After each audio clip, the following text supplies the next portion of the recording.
connection. Well, it says we're going live.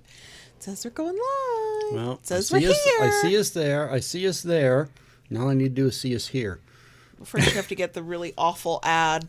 The only kind of ads that ever play against our stuff are the stuff that... I'm scratching my head in disbelief. And oh, my goodness. None of us actually want to watch those kinds of ads. Yeah. So I don't know if we're actually here until our existence is validated by others. I mean, we have been using this equipment all morning long. Everything should be working properly, but you never know. Yeah. You almost accidentally made the view completely dark. I did, because of a glitch. So I don't know if I trust that we're actually here. But it looks good. Yeah. Now that the button is doing what the button's supposed to do, whatever the button is, we don't know. I'm gonna push forward as if we're definitely here. I mean, we're not all here, but we're close enough. We're close enough.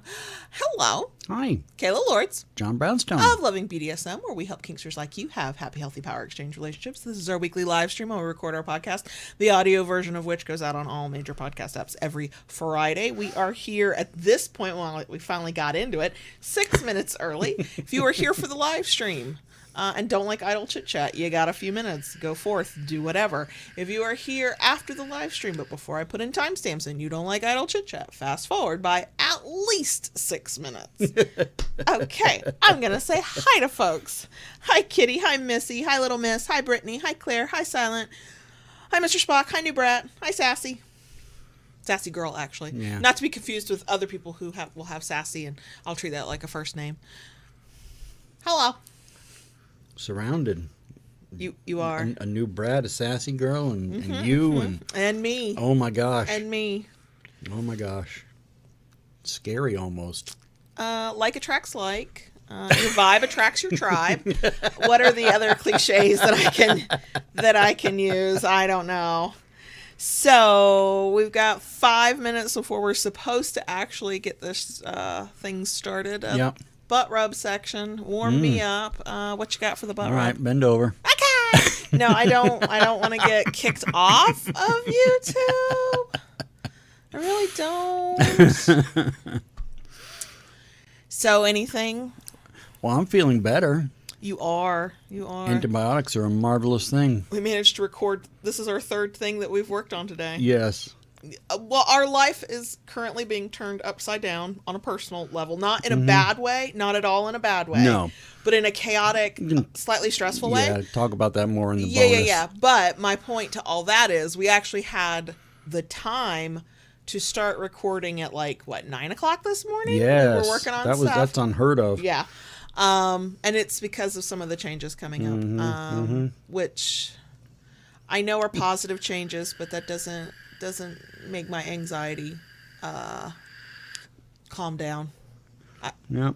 Like the kid who is at the center of our good chaos right now, I don't handle abrupt changes well. I need 3 to 5 business days notice before you are going to upend my routine. Yeah, it is going to upend both our routines for a little bit, but you know. Hi, Ooh, Rara. Brittany, Shabani Peppermint Mocha Creamer? Ooh. May have to look for that. I know. Well, every time I go into a grocery store, I'm looking, even if I don't need to go buy the creamers, I'm walking back there to see what they have in peppermint mocha for you. Right. Yeah, it is about that time of year that you can start rolling that stuff out, so. Hi, Tayshu. And, yeah, I've heard from other parts, not Florida, north of us, basically, that it's cold out there. We are pleasantly chilly. We are pleasantly cool. In the house, I can wear my shorts. I opened the door to let Lola in or out, and I went, "Ooh, if I have to leave the house today, I should probably put on pants, not shorts." So. Yep, it's it is Florida cool here today, and it's delightful. Beautiful. Freaking love Beautiful. it. We get 3 days of this, and then we go back to low, but still 80s. Yeah, for 2 days, 3 days, I think we have temperatures of 80 degrees as a high. And then we drop back down to the mid-70s. Our weather apps are not in agreement. No, they're not. Our weather apps are... The one I look at says something completely different from the one you look at. Hi, Mighty Owl. Oh, Silent, I did not realize that Silent says the Starbucks holiday menu starts tomorrow. Ooh, okay. I know. All right. Do I have Starbucks money? Probably not, but Neither maybe of we us can do. find some. Check those Neither couch of us cushions. do. Yeah. You know, the couch cushion thing is a fine cliche, but if you never carry cash nor have cash to spend, there's nothing to find in the couch cushions. But I do have, thanks to the 18-year-old who used to drive my car, I do have an abandoned little section, like not near the cup holders, but not the cup holder, filled with random change. Because apparently, to at least that child, change is not real money. He's like just tossing it there. I'm like, I know. Have a freaking fortune in your car. Zoomer math. Lord.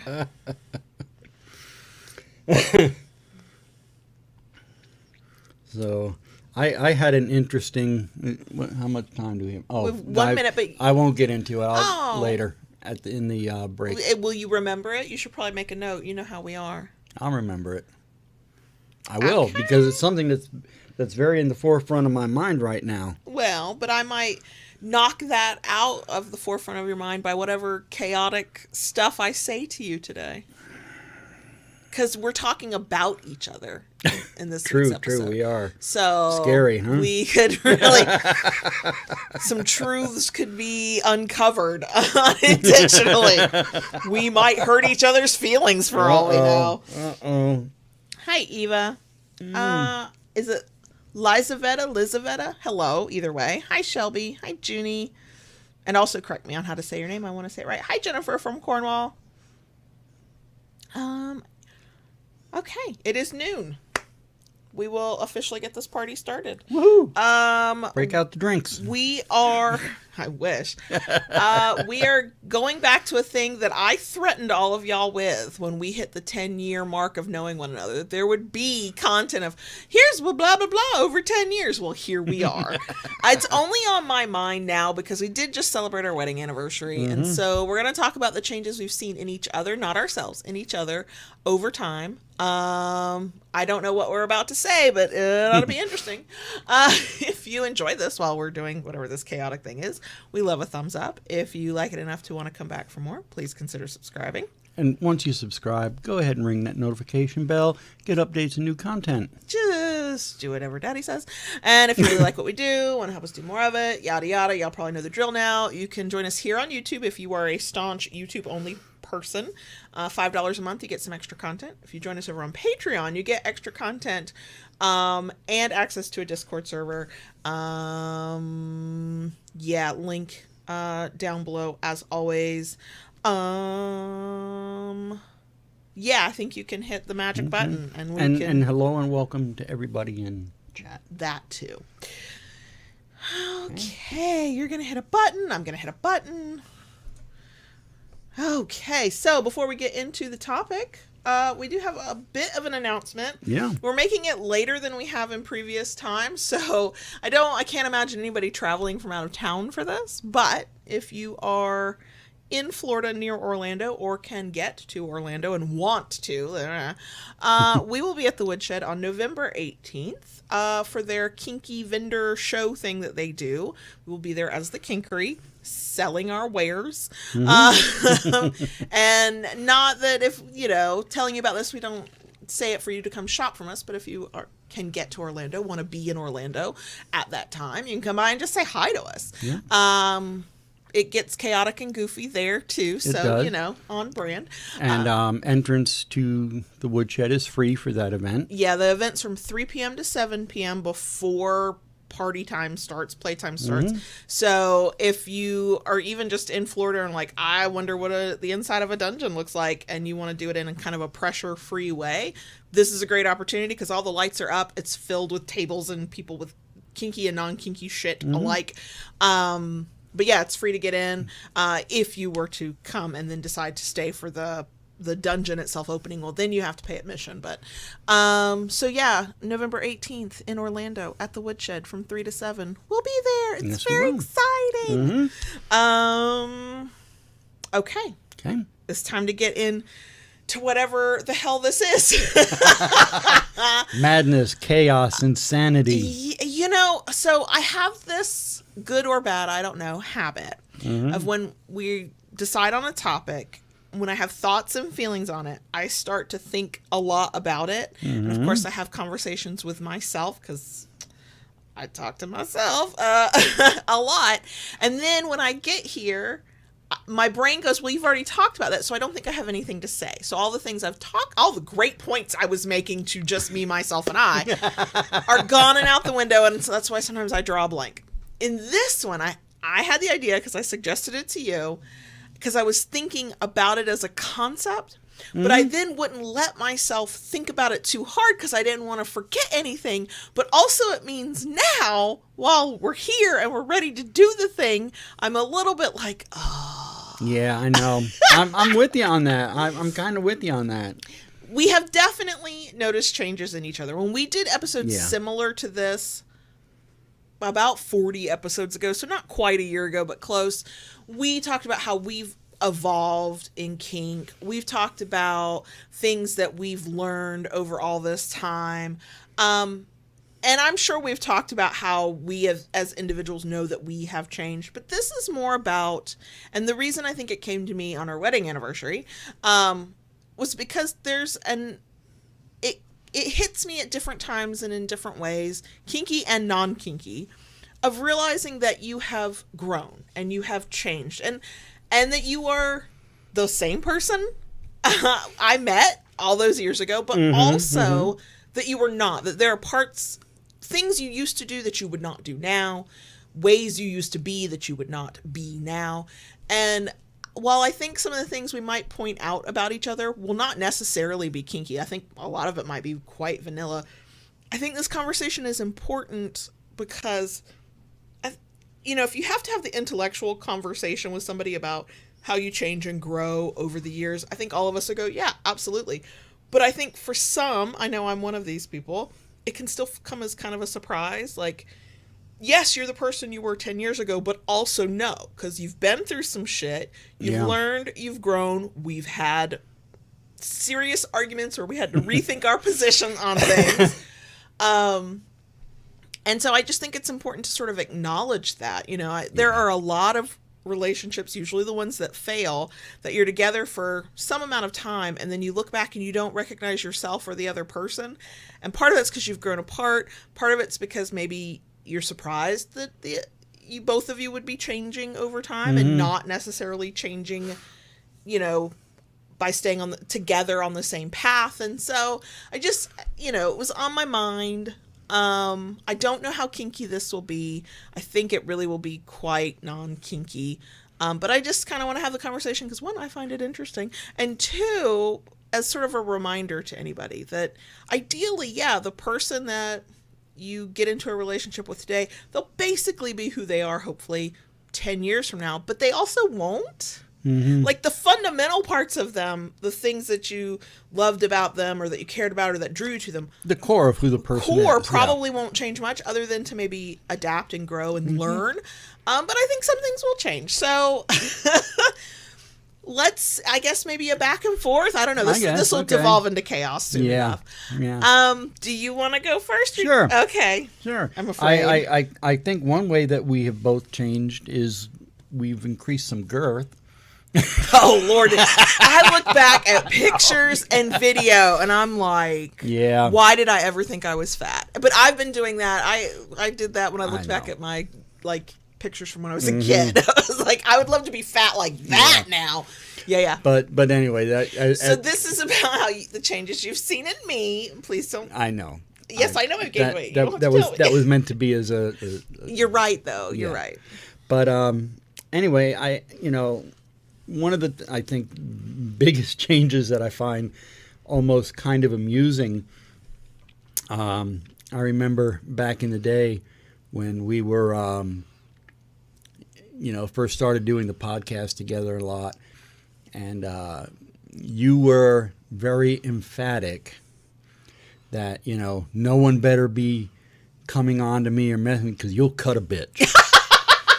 You will cut a bitch if they mess with me. Mess you with know? my daddy, I'll cut a bitch. I still kind of will. But And you still kind of will, but I really won't, y'all. Come on now. Y'all know me. That has I've mellowed. You have. You have. Mm-hmm. And I haven't even thought those words in ages. Yeah, and you've even been more along the lines of, oh, you want to do those things? I have no interest. Go find somebody. Please go find somebody who'll do that with you. Yeah. Take the pressure off me, which Right. is not pressure you put on me, but pressure I put on myself. Right. But I mean, that has been. I was possessive, and I think it came from a certain lack of security, not in you, but in me. Like I don't think I felt secure enough in my place in your life. Even though if somebody had asked me at the time, I'd have been like, of course, because we were all in on one another. Even at that point, we were living together at that point. But it didn't have that like comfortable lived in feeling of just, we hadn't quite had enough time to go through all of the shit together and like be together. I understood that you were poly in general, like certainly open to non-monogamy in some way, and prior to the moment I kind of decided I would have told anybody who asked, hell fucking no fucking way, right. This couldn't possibly happen, and probably with a lot of partners I had in the past it couldn't have. I just couldn't have done it, but with you I could. It took a while to get there. I do still, like, the way I feel like where my hackles rise and maybe that side of me could come out of I'll cut a bitch these days is not a possessiveness or a get away from my daddy kind of vibe. It's more of a don't fuck with my daddy. Like, do not think you're going to come up here and try to manipulate or be an ass or treat my daddy other than like the fucking king that he is. You can get out of my goddamn space. I'll cut a bitch with that. But whether they're like making eyes at you, and I would say I would still give some side eye to somebody who just rocked up and thought that all they had to do was bat some eyelashes at you, and like you would just fall for whatever their wiles might be, masculine, feminine, non, other.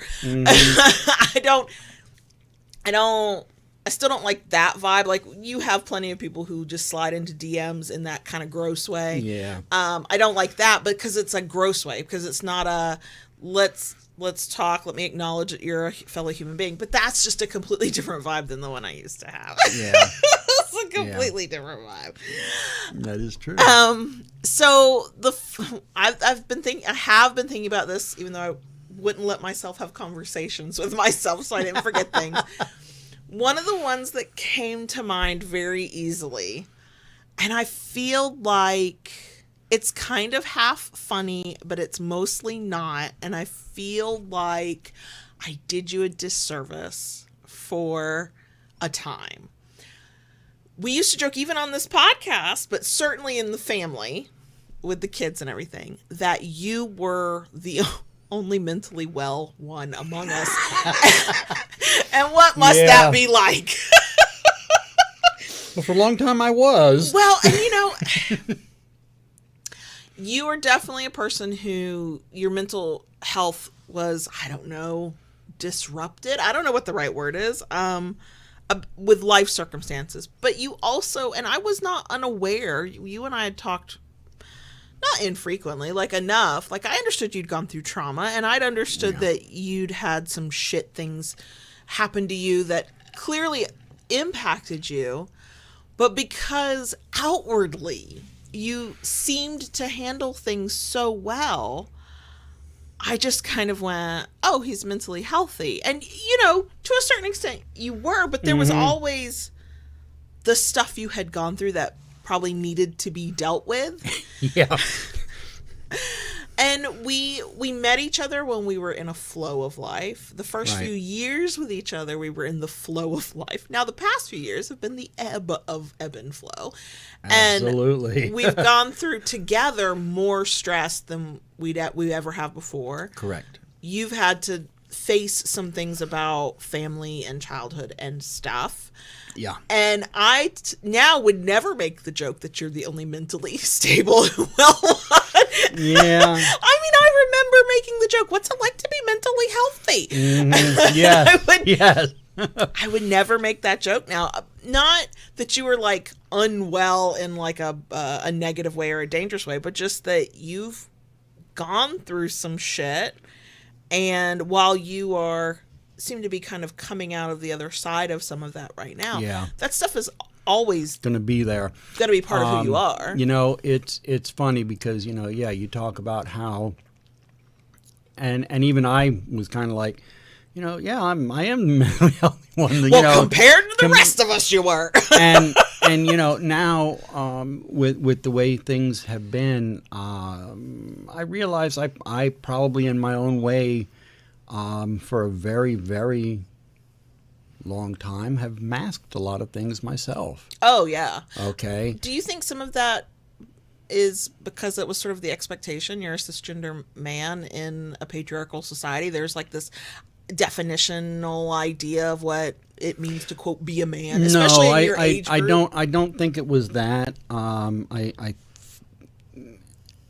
have been giving this some thought recently. I think it was more of a coping mechanism to be able to function. Sure. You know, and it served me well for many, many years. Coping mechanisms, they are created as a way to keep you safe, and it's, you know, things are changing when those same coping mechanisms don't work anymore, because they don't, just because they protected you at one point in life does not mean they will always work that way, and that, yes, can be a source of strife and distress, for sure. And, you know, when certain things were started happening in my life, and it stripped all that shit bare. And I'm at a point I'm trying to refigure out who I am, and and that is not that you haven't had enough time for us to have any sort of in-depth conversation about that. No, but it is, and it's kind of scary too at my age. But it just goes back to what you say more often than I ever say, is that everything is constantly changing. And that is true. And that includes you. That is absolutely true. And yet you are still who you are at the core. It's more of a how you interact with the world, and maybe even how you see things and how you react to things. Yeah. You know? And I don't think, you know, I think the not bad thing has been that while we've gone through some tough times, and there have been arguments, and there's been stress and strife, and, you know, that whole who the fuck am I now kind of thing. Yeah. The core of who you are is the core of who you are, and that has not changed. You might struggle with some things, and you might have to, you know, decide who's worth that inner gooey core of yours that's mostly, you know, a very, very nice human being, kinder than I sure should am. And that is something that I have been coming out of all this.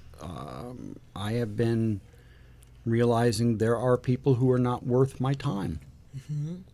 And then actually following through with that, because it's easy to, it's not easy, but it's easier to go, I don't think you're worth it. Much harder to actually do it. Yeah, that's where a lot of people struggle. And, you know, it's, the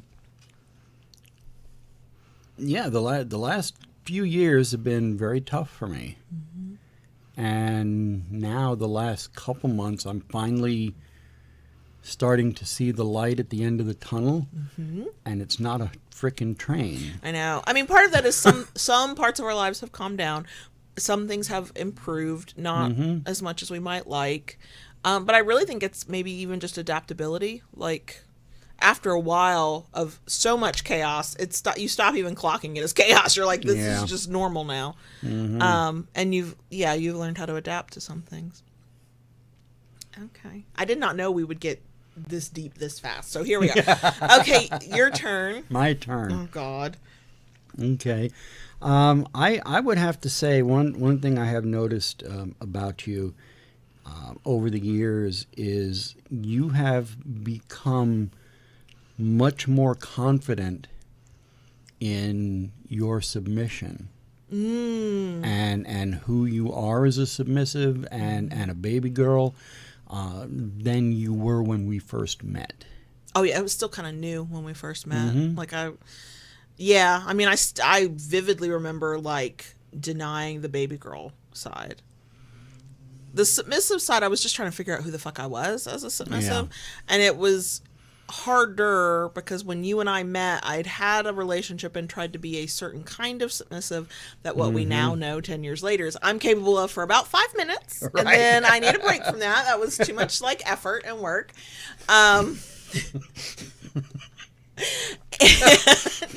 Look, I can be disciplined and come across as meek and mild for about 5 minutes. Yeah. That's not a muscle I exercise very often. I've got too much shit to say for all that. But you and I also entered, even though it started out as a platonic thing and then eventually morphed into something more romantic and sexual, we started off our power exchange with an idea of who we thought we were individually as kinksters, and then who we thought that meant that we would be together. And I think for me, that ability to own who I am started when we figured out what our dynamic really looks like. And and you know, I became baby girl and you became daddy, and you know, then we had to kind of navigate that and figure out what the hell that actually meant. But the longer we've done that and stayed a safe person for the other to either reject certain ideas or embrace or try something new or whatever, it's really easy to be more confident. I think time has a big role to play in that. The longer you do something and it doesn't blow up in your face, you know, the more confident you can become. Yeah. I think you and I also have the added benefit that we literally talk about this as our job. Like, True. I tried to tell myself I didn't have a special interest, and then I realized that I made my life revolve around sex and kink, and I went, oh, I guess I found my special interest. So, you know, having to sort of embody the best parts of yourself professionally, and then also admit the not so great parts as like, here, learn from me, do better than me, kind of life lesson kind of stuff. You know, I think it's a little bit inevitable. There will be a certain growth in confidence. But the other thing that I think is true, at least for me, is that you have consistently been who you are, even through our worst times, even when like shit has hit the fan and you're looking at me going, the last thing I can do to you today is dominate you. I've got to go into a dark room and scream instead. Right. But you've always allowed me to be exactly who I am. Sometimes who I am in the moment is a little rough around the edges and rubs you a little raw. And, you know, Big D steps in and is like, whoa, chill the fuck out, back the fuck down. But you've never asked me to just not be myself. You might say, now is not the time, or I do not have the patience for this right now. Absolutely. But you've allowed me to be exactly who the fuck I am, even when I'm trying to figure out who the fuck that is, right? Like, yeah. And so then I don't have that sense of, and not everybody experiences this, and they certainly not all the time, but sometimes there can be this sort of sense of shame or guilt or just yucky feelings when you go, I told my partner, or I told this person, or I told myself I was this person and this is what I did and who I was. And then like you try that and you go, oh wait, I don't want to do that anymore. That's not who I am anymore. And it can be difficult to admit that you've changed your mind, or that thing you were really confident you were going to do, you don't want to do, is not right for you. And I don't have that. If we talk about a thing, and it can be as innocuous as I'm going to start doing this thing online, I'm going to post this, it could be that small too. This is who I am as a submissive, right? This is who I am as a mother, right? I can pivot at any point and you don't judge me. You might have questions. You might be like, have you thought this through? But so far, I have not found the thing where I can go, oh, yeah, I'm not going to do that anymore. I tried it. It didn't work, or whatever. With you having on, okay, Okay. So I'm safe to like evolve. You know, I don't have to apologize, you know, to you for somehow feeling like I have failed at something, or that, you know, thankfully the evolution and then the changes have not been, I don't want to be your submissive anymore. That would be a much bigger fucking deal, right? Yeah. What? Right. It's, you know, it's been real small, subtle things, you know. It's, and some of it's not even been something we've consciously discussed. I have, let's be real, become much sassier over time. Yes, that with and that is something I believe is all part of that. You know, yes, you have grown in your confidence as a submissive, and I think because of the comfort you have with me, you have allowed yourself to be more vulnerable with me, and that in turn has led to the sass growing exponentially. That is absolutely a safety thing, because I am sure, I think back to baby me, like not like infant, but like little me, like me before I understood the world outside of my house and my parents and whatever. And I've always been mouthy. I've always got something to say. I make an observation and I want to say what is on my mind. And that was absolutely, you know, metaphorically and sometimes physically. I hate to use this word, but I mean it was beaten out of me. And metaphorically and physically, that was rejected by the people who should have loved me the best, right? And so, you know, I learned how to not be that way with certain people. I made poor choices in friendships and partnerships for many years of my life, and so thought that I was with a person I could be that way with. And nobody was ever as angry as, you know, my younger days experience was about who I was, but I was absolutely rejected for that side of myself. I was deemed weird. I was deemed, or the both best and worst one that I think a lot of people can relate to, I was intimidating. You know, to have a brain and a mouth that can move kind of fast together, and you just say the thing and you don't take shit and you call bullshit when you see it. A lot of people in my life could not handle that. They weren't strong enough, secure enough. And part of it is because I was young then and they were young, and so there's growing and maturing to do, whatever.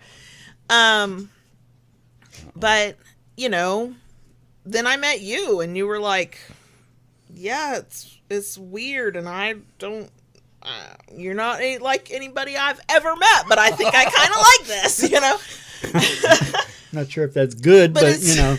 It's not, you know, and this is the thing I'll say for just the kink life, and, you know, why kink and BDSM are so meaningful to me is because it has absolutely given me the freedom to explore all the different parts of myself, the sides of myself. So you know, by the time I figured I was a baby girl with a little sassy mouth, I would never have told you I was. I knew I had sassy thoughts in my head, but to actually say those things out loud, there were very few people in my life who were safe enough.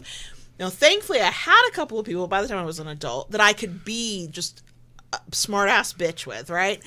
And they found me funny, and those were my people. You know, your vibe attracts your tribe. It's so fucking cliche, but I love it because it seems to be true. And it's why my tribe's so fucking small. Like, the people that I would call besties and the people that in person get to see me like that, there's like 2 or 3 of them. Like, that's it.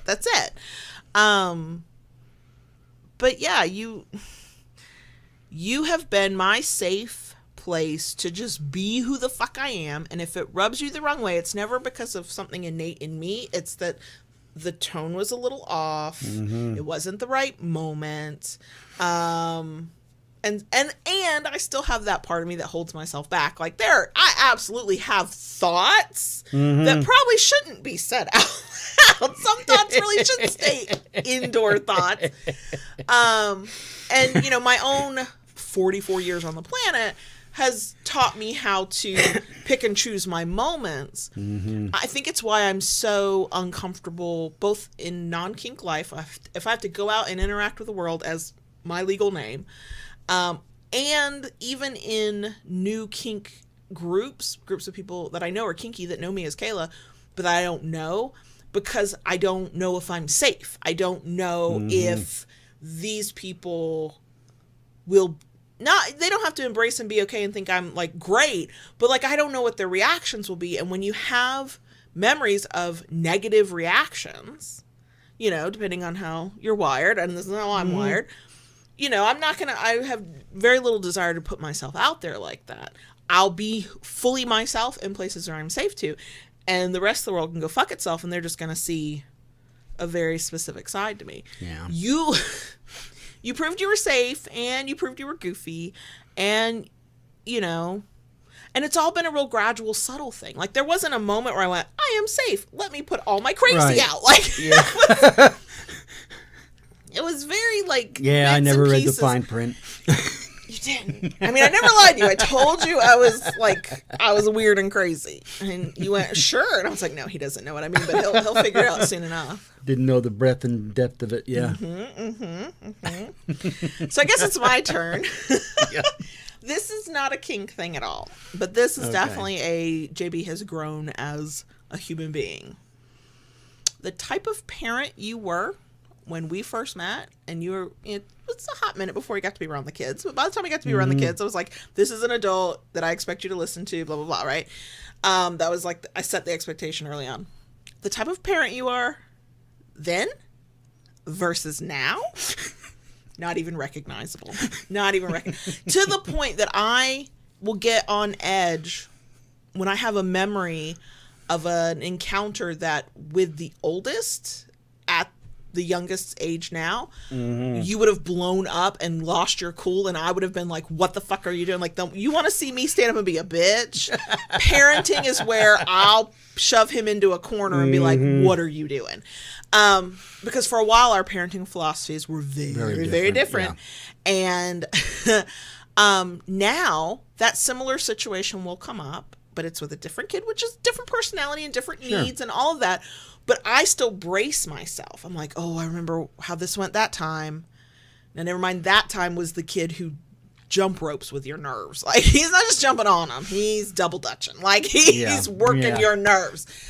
And you don't react that way anymore. And there are times I still now will come to you and go, I think we need to do this thing for this child. One of them, right? Yeah. And I'm expecting pushback, because a few years ago, I would have gotten pushback. It would have been, yeah. And now you're like, okay. And sometimes I'm ready with my, like, we're in court and you're the jury or the judge and I've got an argument to make, and you'll be like, okay. And I'm already halfway out with, like, here, I have to convince you. And then I go, what? You're with me? You agree?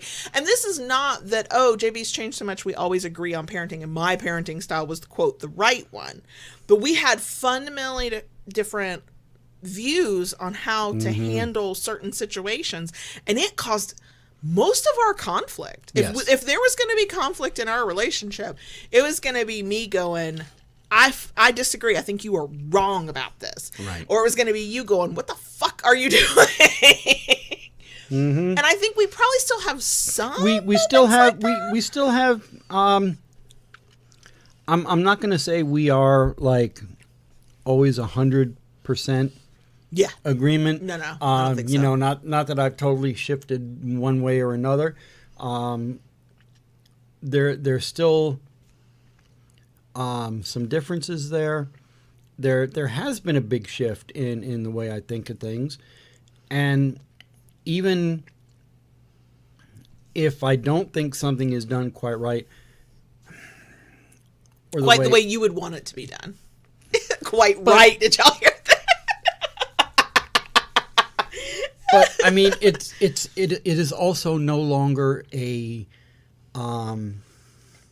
even if we do disagree on something, it is no longer a point of tension between us. It is more of a, all right, let's sit and talk about this. Yeah, we are better at that. Part of the problem in the early days was that we each have our own triggers when it comes to parenting. Both, you have your own triggers from the way you were raised, which I definitely have, and then you had your own from a previous relationship where you raised stepchildren, and it was not the best. If I was willing to cut a bitch, I got a list of them, is all I'm saying. And so what we were really doing was battling those things. True. Because I had made the decision early on in the oldest life, like he was still a toddler, so I fucked it up before I made this decision. But there came a point I made a decision where I went, okay, first of all, trying to raise this kid the way I was raised is not working. And we're both miserable. I was like, why don't I just try to do the actual exact fucking opposite? Let's see what happens. And so I had made some decisions about how I definitely was not going to raise the kids. And then I'd been on my own for a couple of years, and I got to make all the decisions, which is exhausting, but also a little liberating. I mean, it's stressful because it means if they're fucked up, you've done it, and it's all you. At least that's what you tell yourself. I don't think that's necessarily true. So I had the ways I was going to interact with them. And then here we came together and you were like, what the fuck are you doing? And I was like, it's worked up until this point. I can remember it never made me question whether we were supposed to be together. It never made me question the choice I had made in basically going, yes, you are my person. But it did make me very nervous for how we were going to survive until the youngest was an adult, because there were things I saw you falling back on. Not anything really negative, not harmful things. Like that would have been, okay, I think we need family counseling. Like, what's going on here? But little things that I had said, no, I know how this fucked me up, so I definitely am not doing this with the kids. And it's that little subtle stuff, right? And I was at war with, this is my daddy, Dom. I show him respect at all times. He is the decider and the leader in this household. Versus, those are my two fucking kids, and I'm a fucking mama bear, and I know what I think is right. And I remember how I felt at that age when it looked like I had a parent who would not defend me. And so we would get into these arguments that weren't really about whatever the kid had done or not done. It was more of I was arguing for baby me who didn't get defended by my mother when my dad went off the fucking rails, and you remembering what can happen when a kid doesn't have enough discipline and they go fucking wild and they're completely out of pocket. Like they need like severe help. And so that's what we were battling. Yeah. And it was just the kids being kids in the middle. I was like, I'm like, I'm doing the battle of, I am fucked up with food as a 30-something-year-old because I had parents that on one hand basically told me I ate too much, but on the other hand forced me to clean my plate. We're not playing food games. We don't make nobody eat in this fucking house that doesn't want to eat. And then there was what do you mean you're going to speak that way? Or the worst was when you wanted to punish on your own and we hadn't had a conversation, and I hated your punishment, and finding the balance between, sometimes I hate it because it's too close to my childhood and now we got to have a conversation, and sometimes I hate it because it wasn't my idea and I'm terrified of being too mean to my children, which is not a good thing either. Like, there's a balance, right? And I mean, and here we are now. We don't always agree, but we are way better now. Yes. We will go into a room. We can see it on the horizon now, right? And we're like, oh shit, we're going to disagree on this. We need to sit and... let's hash this out. Yep. And we use... And I used to get mad at you about this. We have great communication skills with one another in Power Exchange. We got to and in business, we got to figure out what we're doing. We got to figure out which way we want to go and how this is going to work.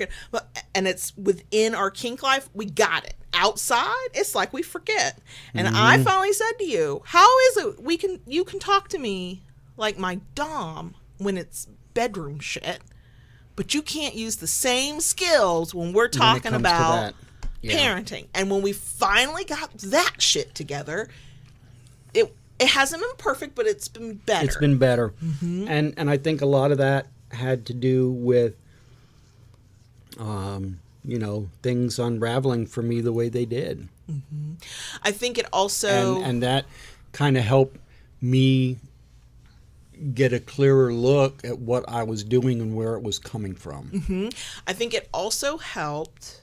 I think that was a big part of it. I've always thought that your own past and your own triggers were a huge part of that. Because for most people, how we choose to parent a child comes from either a rejection of or an embracing of how we were raised, right? Mm-hmm. And you were still in that, well, this is what I know, this is what feels normal, blah, blah, blah.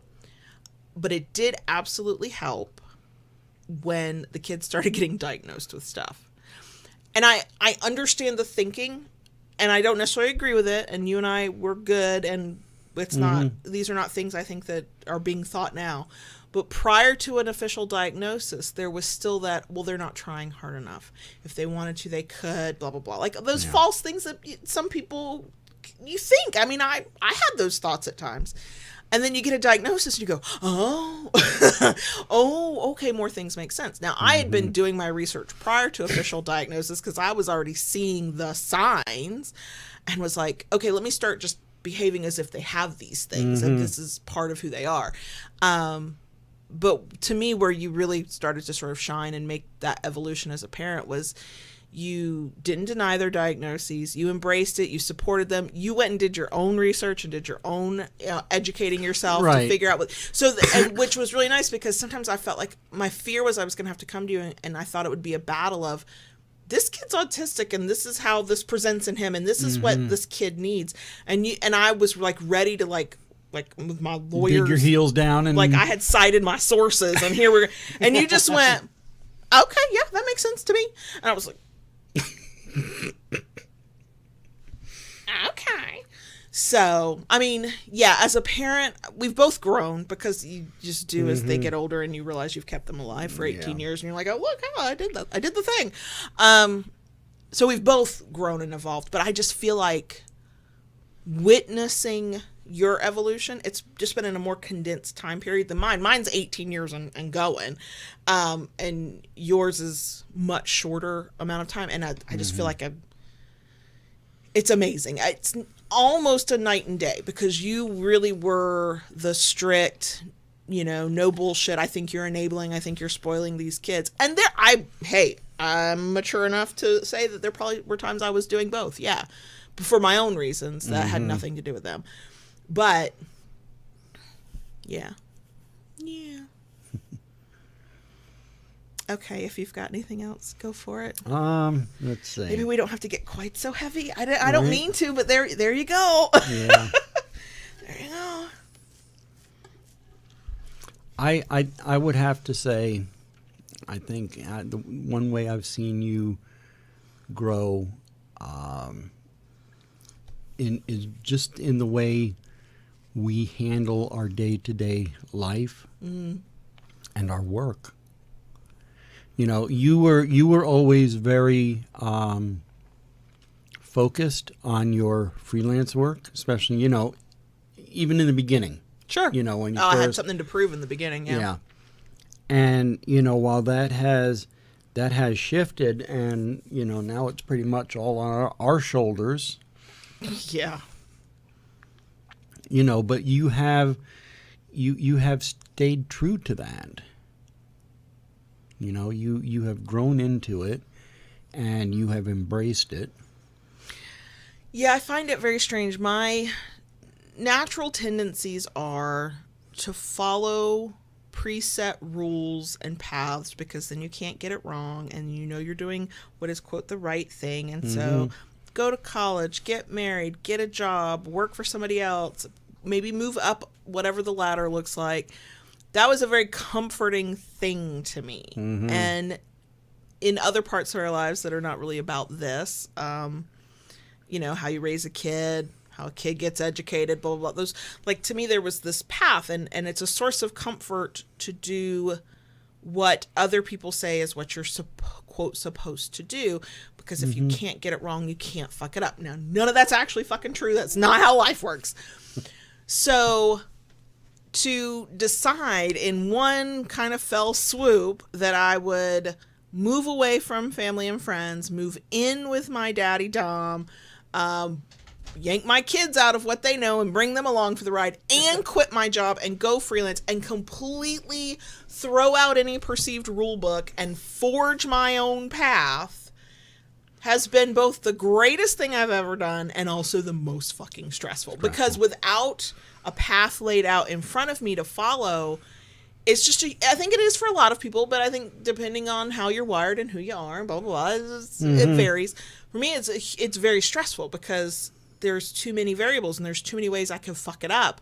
And yet I needed to do it at the time. I needed to do everything we did at the time. I needed to be with you, and we tried to do it the other way, and the universe was clearly going, no, that ain't working. Yeah. And I was hating my job, and I was hating working for other people. And now I'm at a point where, like, I can't even fucking imagine. Like, you're allowed to tell me what to do, but nobody else is allowed to. Thank you very much. Nobody else is allowed to control my time or my output or the goals. Like, but I also am just who I am. So if I commit to a thing, I focus on it. I'm like, well, we're going to do this to the best of our ability until we just can't do it anymore.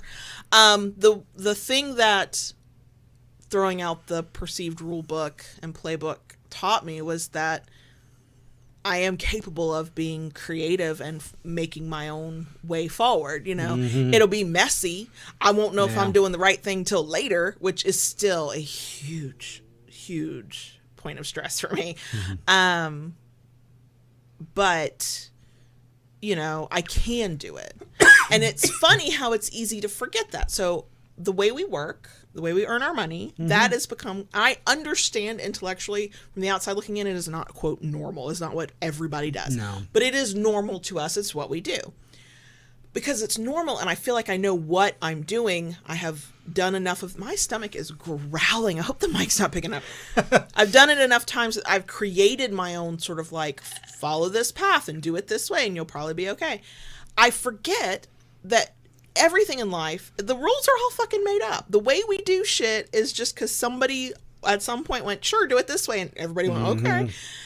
And I have to sometimes actively remind myself of that. Like the decisions we've made and really the kid has made for the 14-year-old and what he's going to do for school going forward and how we're going to handle things. I had to actively say to myself, wait, the rules are made up. As long as you like do what you feel like is right and with what is available, you don't have to do this path. This path is not working. You don't have to stay on it. And I couldn't have had that thought about stuff we're dealing with today had I not somehow had that thought in 2014 when we moved in together. And so it goes back to, you know, I've increased in confidence. Well, yeah, I've done hard, scary shit, and sometimes it blew up in my face, and sometimes it worked out really well. But all it did was remind me that I can do other hard, scary shit that doesn't have a set rule and path to it. Even though it is, I mean, it is mentally painful to me to go off book, to go off path and go, we're traipsing through the forest here, but I don't like bugs or nature, so what am I doing in a forest metaphor? Who knows, you know, but here we are. Yeah. And actually, quite frankly, even though life is really hard right now, it has been the past few years, and there have been times I've been tempted. I'm like, should I go back to a corporate job? Because at least we know how much the paycheck is steady, right? And sometimes there's opportunity for growth, and man, you'd probably be a little less tired than you are. You know, I've had those thoughts, because it was really great until it wasn't, right? Yeah. But I also am like, no, I know I can do these hard things, and I believe in this, and I don't want to do anything else. I do want my stomach to stop growling, but, you know, whatever. So, yeah. I'm trying to think if I have a last one for you that's not, like, completely random, like about how you do your beard. Well, I can say that. When I first met you, you didn't have near as much facial hair. That's true. And you kept the hair on top of your head longer. Yeah. and hair on your face. The beard is longer and the hair is shorter. And I, the submissive, have decreed that that's how it should stay. I know, bodily autonomy, his fucking hair, yeah. No.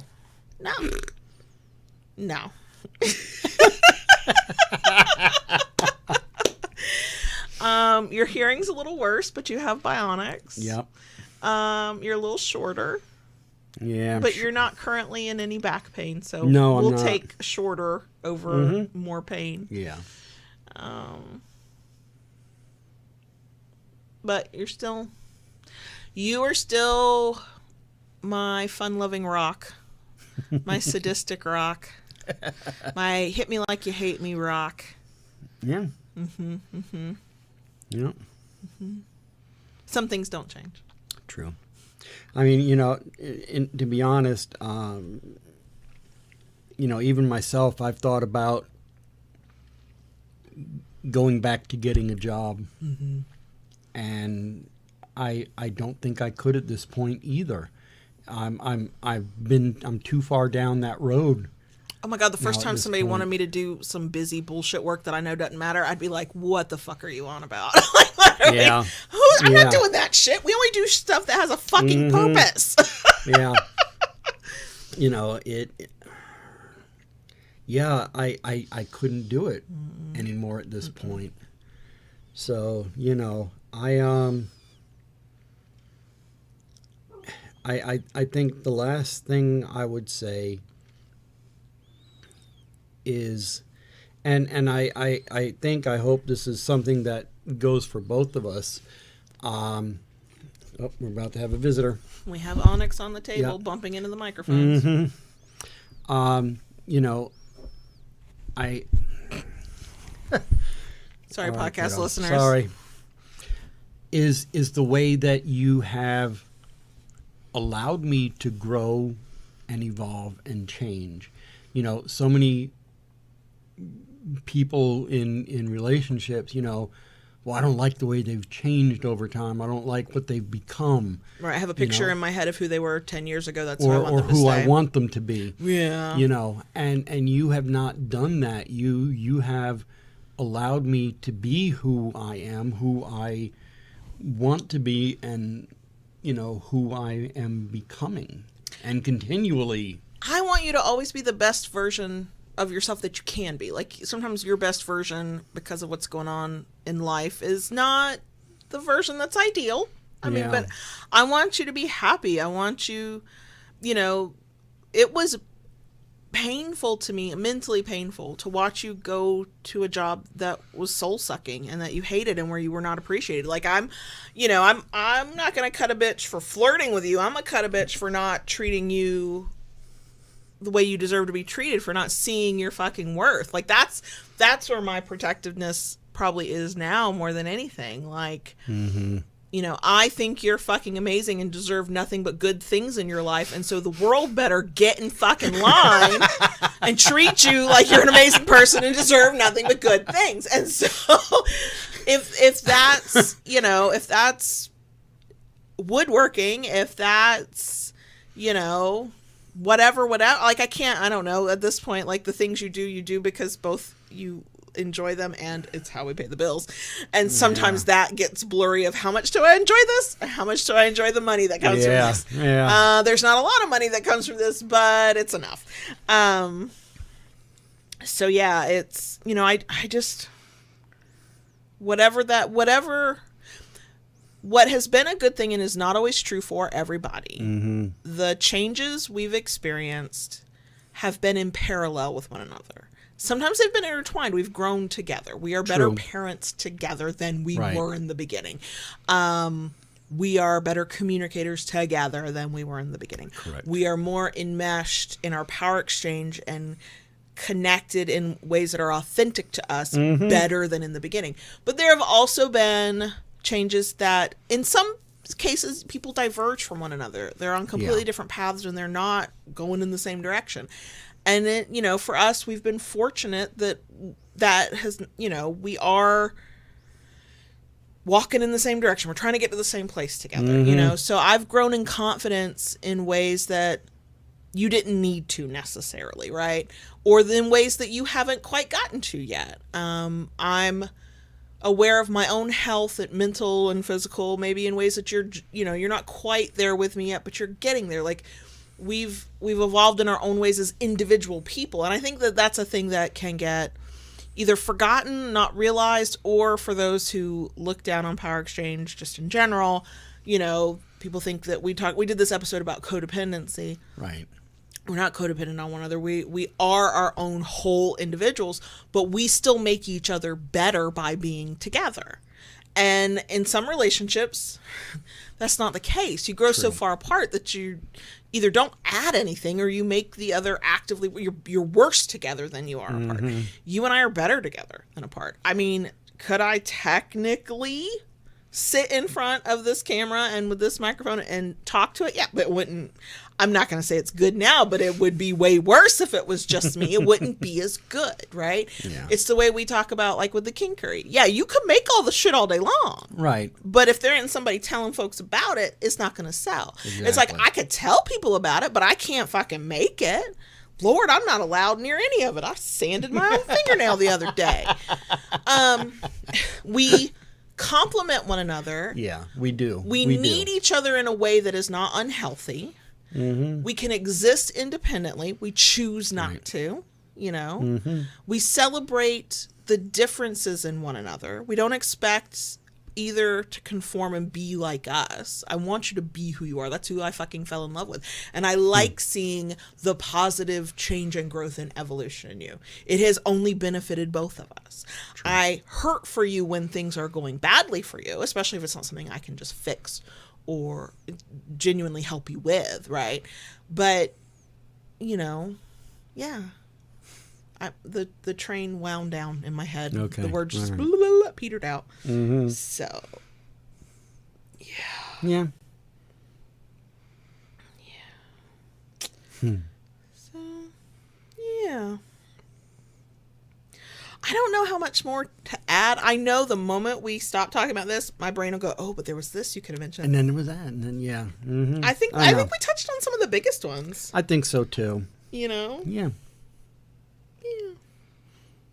And yeah, we like you said at the top, we know the biggest changes that were definitely heavier. The ones where I go back and I see, because of like YouTube stats and stuff, it'll be like, oh, this video is getting a lot of views, or this video, blah, blah, blah, or somebody will comment on an old video and I'll go look at the thumbnail. I'm like, why did I think I was fat? I would kill for that right now.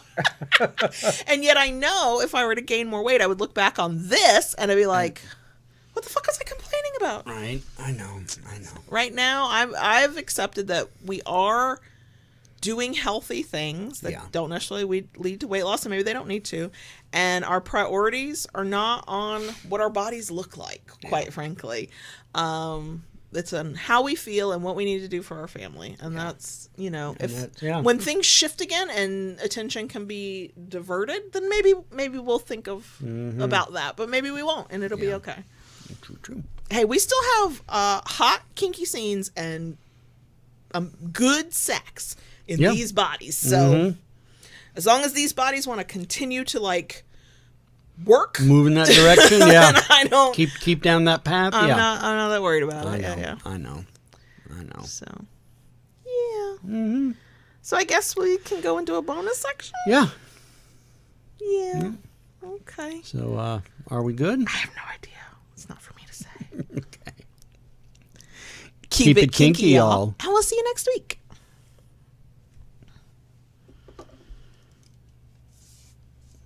Dottie. Yes, baby girl. Can I talk to the crickets, please? Do you actually have anything to say to the crickets? Yeah, actually. Huh. Because every time you ask me to talk to the crickets lately, I give you permission, and then you're like, I got nothing. I know, because I love to see the look on your face when I do that. It delights me. Delights me. I'm sorry, you have a confident, sassy, submissive. And you asked for it, so. I kind of did. And you created this monster. It's all your own fault. You did it to yourself. Got no one to blame but myself. I'm just out here being who I am, and you went, yeah, sure, I like that one. Thank you. Tayshu says that you had something to say earlier. So can one of us talk to the fucking crickets? Go ahead. Oh, well, thank you. Thank you, Tayshu, for reminding us that you had something to say. I was just going to talk about what we did on Saturday, but you had something to say. No, so you go ahead and talk about Saturday. I know what I want to talk about, and I will. It must be nice to have a memory that actually works. You thought of something an hour ago. You can recall it later. Can't even imagine. Yeah, I went to my first actual play party. My experiences with public community things have all been dungeon related. It was not your first play party at all. It was my first play party. We went Halloween party. Our Halloween thing was just to wear all black. I needed a dress I could swoop over my head real quick. And JB likes to wear black when we're gonna scene in it. Yeah, he's sexy in it. I was begging him the whole night. It was his shirt was a dress shirt, black dress shirt, and the whole night, like, we went out to a very early dinner, so our stomachs have time to settle before we played, and then we went to this party, and the whole time I'm like, when is he gonna roll up his fucking sleeves? I need forearm here. When does he do it? When he's ready for me to get on a spanking bench. And I was like, and then I had to stop and like watch and drool at the same time, because I was like, your forearms are so fucking sexy. A masculine person with their dress shirt rolled up to like around elbow length, it's just sexy. I fucking love it. Unless I don't find that person appealing at all, and then it's not sexy. It's not like a always sexy thing, but mostly sexy thing. Anyway, yeah, the party was good. The people that we met and the people that invited us and the people that we knew are all lovely people. They're all very nice people. Mm-hmm. I am the problem. I was a nervous wreck. The social anxiety was on high alert. The discomfort with being in a different place that I didn't know and had never been before was high. I got overstimulated a few times. JB would be like, do you need to walk outside? I was like, yes, I do. Yeah. And then one time we went outside and it was fine. There was one person out there, and that was somebody that I'd had conversations with before, so I was mostly comfortable. And then the next time we went outside, and I actually needed to be able to say something to JB, it was people we didn't know and I wasn't comfortable with, and I was like, I'm still overstimulated. And then we thought we'd never get to use the spanking bench, because every time we thought, okay, it's our turn now, it was somebody else's turn. So finally, when we got onto the spanking bench, I think we were both like in unique moods. Mm-hmm. And JB characterized that scene later in the best way. He's like, I hit you like I hated you. And I'm like, I know. And I fucking loved it. It was very short. It was very, very brief. But very intense. Very intense, because I took harder impact than I usually do. Yes. This is not something I would recommend to anybody ever. We went by the energy and it worked. We had a basically a stranger, I still don't know their name, wander into the scene. They stayed for 5 minutes. We even let them pull out their floggers. That was intense. It was good. Like, It was, I've never been flogged like that with that much, like, ouchie to zest. Oh, yeah. Mm-hmm. But it was actually really good. And then JB was like, okay, we're going to play now. Just the two of us. Thanks. And I think we were both still, like, in a weird headspace from that. But also, before that had happened, it had started with, like, banter between us. And y'all are shocked I was being sassy. And I knew I had an audience that was actually paying attention to what was going on. And so it was like, there was a little bit of performance there, but not much. But by the time we got through those, like, 5 minutes of that person, again, whose name I literally still do not know, and we were back to just the two of us, the energy had shifted between us, and JB went, you're going to get your birthday spanking tonight. And I was like, yeah. Okay. And he used a paddle that is usually really hard for me to take, and it was 44 plus 1 to grow on. And by the end, I was screaming. And you said people were like stopping and coming to watch. And I was normally I'm aware of when there are eyes on me, and I like play up to it. Like I like it as an exhibitionist, but I was not aware at all. And there were people who were, watching this, and the way I was going at her, they were like, I wonder what she did wrong. Did she do something wrong? Was she bad? I was like, no, it was very, very good. Thank you very much. And then after that, I was super fucking relaxed. Yeah, you were. Yeah, you were. But I also, there'd been a lot of scenes at that point, and people were kind of in their own corners, either going through aftercare or just like being kind of quiet and mellowed out. And I finally got into like just a one-on-one conversation instead of there being like lots of people around. But don't worry, I am absolutely that party goer, and several people there were. I really was among my people. My brain just couldn't handle it because it was all too new. I am that party goer who will find your pet and spend more time talking to your pet than you and be perfectly happy. There was this teeny tiny little chihuahua, and instead of being like a mean bastard like they can sometimes be, this little baby was happy to be passed around from person to person, and he ended up sleeping on me for a while, and I was in love. That little guy was adorable. And I don't usually say that about chihuahuas, but that little guy was adorable. And then there was a corgi who did that. I thought it was just a meme. I thought it was just a thing people laughed about. Multiple times did that thing where they look back but basically over their little furry butt, and I was like, oh my god, corgis really do that. And then we both tried to get a cat to love us, and JB is usually the cat whisperer, and no go. The cat was like, meh, you're fine, but you're not that good, right? But yes, I am the person, if I'm put into a situation where it is like somebody's abode, if you have a pet, that's who's going to get my attention. But see, we actually even talked about that afterwards, and because it looks like for us to really get some play in, especially with some of the changes coming up in the future, parties like this are going to become more of a thing for us. And I had some thoughts on that, and last night I had to go pick up some coils for my e-cig, and took Kayla along with us.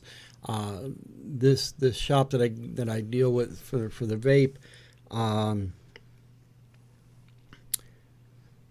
they deal in a lot of different things, and one of the things is they do have CBD. And, I've heard a lot of different things about it, never really looked into it, but went there last night, and we kind of talked with them a little bit about it, and, what it can be used for, what it does, how it differences, from getting something at a dispensary as opposed to this. And I think which one has a calming effect, which one has you'll get a little high, but then you'll be calm. Which one's going to give you the munchies? Yeah. So, I think we're going to, with her in mind, give something like this a try and see if this kind of helps calm you a little bit in those situations. Yeah. And I was kind of shocked when I went there because this was something new. Apparently there has been found a loophole in the state of Florida's law, and I walk in there, and I got what I needed to get, and was like, okay, well, want to look around, and I see these jars, these big jars on the counter, one spot lined up, and I'm looking at them like, oh, I know what those are. I remember those from 30 years ago. I remember this. And I, seeing it out in the open, in dispensaries, it's usually behind, and I was like, okay, do you, is this, you need a medical card for this? And you're like, no. Oh, let us tell you how this works. And we were educated. And the young lady there, she gave me quite the education. I was like, well, this is very different from my day when I was young. And I'm over there just being quiet, like I was that goody two shoes who has no experience with any of this, so I'm just gonna be quiet. Yeah. So you know, I may end up giving this a try even for myself. Just dose me before we go anywhere. Here's your special gummy. Okay. Yeah. So, you know, yeah, it was kind of an interesting evening last night. Yeah, And, it was. Yeah, because it was very educational. I am wound way too tight in all social Yeah. moments these days, and I don't want to say it's debilitating because we're not at that level, but if I don't figure out how to manage it, I think it could be. I think it could be something where I just try never to talk to anybody, or you know, I already don't go a lot of places anyway, but so yeah, I was like, part of it was, you know, I want to, primarily for JB's sake, because I am that person, if left to her own devices, just probably never come out of my house. I mean, unless I had to. I want to be around community more. I want us to be out there doing the things. Yeah. Mostly because I want to be doing them with JB. I don't really care about doing them. I just want to do the JB. But it was, I don't know if painful is the right word. I mean, it was weird because on one level, like logically, analytically, you know, it was a good place to be. It was good people to be around. Yeah. It, you know, like it kills me because it's like, well, this should have been a good time. And, you know, like there were people that we know and have talked to that, you know better than I do, that we've, this was not like we'd walked in and, strangers to a munch or something, right? Like it, and I was like, this is hard. I think this is harder than it has to be. I mean, I've been to several of their parties now. This is the first time Kayla, but they do it really, really well. I mean, they are, very big on consent and respecting boundaries and different things like that, which is absolutely good. My gosh, everybody chips in and brings a dish, some kind of food, and there's plenty of food and drink to go around. They do not allow alcohol at the parties. Oh, there's a vetting process to even get to go. There's a vetting process to get into the parties. So, Mr. Spock made a good comment to make sure that poor Mr. Spock doesn't have to worry about us, at least. Mr. Spock said, I feel the obligation to point out that if you're going to play, especially in public, after taking THC/CBD, you really need to make sure you know how it impacts you first, because it can. Yes, right, that's first on our thing. We're not going to go anywhere. No. It's going to be something that, especially in Kayla's case, have her try at home first and, see how it does impact her and whatnot. So, and I've been on the internet enough to know that if I take a small amount and I think nothing's happening, do not take more. Yeah. Because apparently that's when you fuck yourself. Right. Yeah. No. Yeah, we were even, because between his back and my, and even your mental health stuff, we were like, should we see about getting a medical marijuana card? Like, that's an option here. And it's like, if it can do something for, pain that you experience or anxiety that I experience, like legitimately. Yeah. But. Well, I mean, even for me, I'm looking at it a little bit more, because the things that I was looking at, she was explaining how, this particular thing does not get you as high as like, typical cannabis would. And, it's more, to help you relax. You want to wind your day down and sit down and relax. I will really say, since taking Wellbutrin, I'm sleeping better. Not great yet, but better than I had been. Something like this once in a while were to help me just, get through that, get even just a little bit better night's sleep. Yeah. I can't imagine being actually relaxed, but sure, we can experiment with actual relaxation. Yeah. So, we'll see. We'll give it a try and see how. So was that what you wanted to talk about at the top? Ah, okay. Yeah. See, we got there. We got there, y'all. And now you can go into the rest of what you. No, I was just going to talk about the play party. Oh, okay. That was it. That's our big thing. I ain't got nothing. I mean, I had my birthday on Monday. I'm 44 now. I had cake. Yeah, you did. We still have cake. Yeah, I'm okay with that. You made sure that it was mostly purple, and there were buttercream roses on top, and I got the purple one. So, Christy, that's what it was. Delta 8 that they were showing us last night, talking about. Yeah. So yeah. Yep. I basically said, and if I'm going to ingest something, I need to be aware. I'm aware of that. But also sometimes there's a benefit to being the submissive baby girl. I said, because it all sounds like gobbledygook in my head. Like, whatever. So I said to JB, I was like, look, you do what you need to do to figure this stuff out, and you just bring it to me. I have no problem if you do the research. I'll have questions before I pop something in my mouth. Yeah. Like, I'm too paranoid not to. But if I had to try to take on learning about that stuff when I have no experience with it to begin with, on top of everything else I'm dealing with on some personal stuff right now, like, I couldn't. So I was like, no, I trust you. It's good. I'll ask you questions when it's like go time. But for the research purposes, you go right ahead. Yeah. I abdicate all responsibility. Look, there's got to be a benefit, okay, to this submissive thing.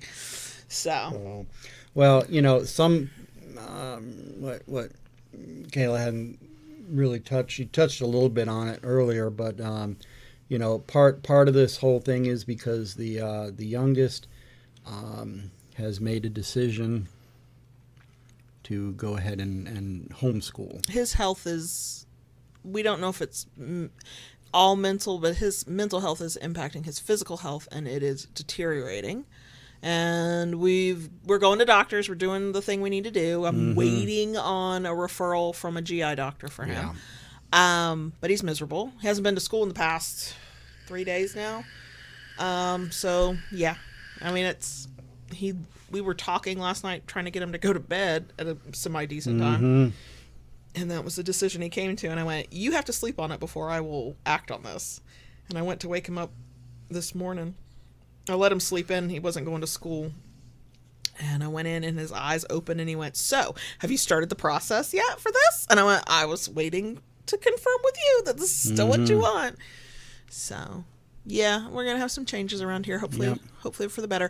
I'm going off book again though. I'm going, like, we're throwing away the instruction manual on life, and on what it's supposed to be. Yes. It freaks me out, but I know what we're capable of, and it'll be fine. It's it's a little freaky for me too. But I have no doubt we'll navigate it. Yeah, hopefully with good humor. That would be nice. Right. If not with good humor, then with Jack and Diet Coke. Okay, there you go. All I'm saying. Lots or a coffee martini here along gummies. the way. So many gummies. All the gummies. I don't think you're supposed to do it that way, but whatever. No, you're not. Okay, I'm gonna limit you there. So. Okay, so that's a lot all at once. I don't know if the topic this week was any good. It felt a little heavy. It did. I didn't mean for it to. You have to come up with something lighter for next week. Oh, I have an idea. I do have an idea. I do. And it might even not like the core group that are going to be here most times anyway, as your schedule allows. But for people who just like randomly find us, I think it might even piss them off. So it'll be fun. Hey. So Andre says, I'm guessing that the whole homeschool thing will affect play and live stream. Live stream probably not so much, although we did talk about maybe changing the schedule just for ourselves. Play, yes. That's why we're trying to navigate how to do play parties, because home play will be catch as catch can. Yeah. So. Yep. Yep. But, it also seems that, between the parties, there are more people that are starting to put on events in this area, which will be nice, more opportunity for that. So, without having to travel all the way to Orlando. I know. Oh, that's what I didn't. There was something I could say in the bonus section. Ah, there you go. See? You said Orlando, and it made me think of it. Ah, and that tripped the trigger, huh? I kept a secret for over a month. She did, and it was a hell of a secret. So I don't know how many of y'all remember it. We tend to say something about it basically almost every December. Yeah. Because that's when we find out they're usually coming near where we're at, and it's at that point too late. So, for JB's wedding anniversary present and Christmas, it's all of it. He's getting nothing. Okay. Yeah.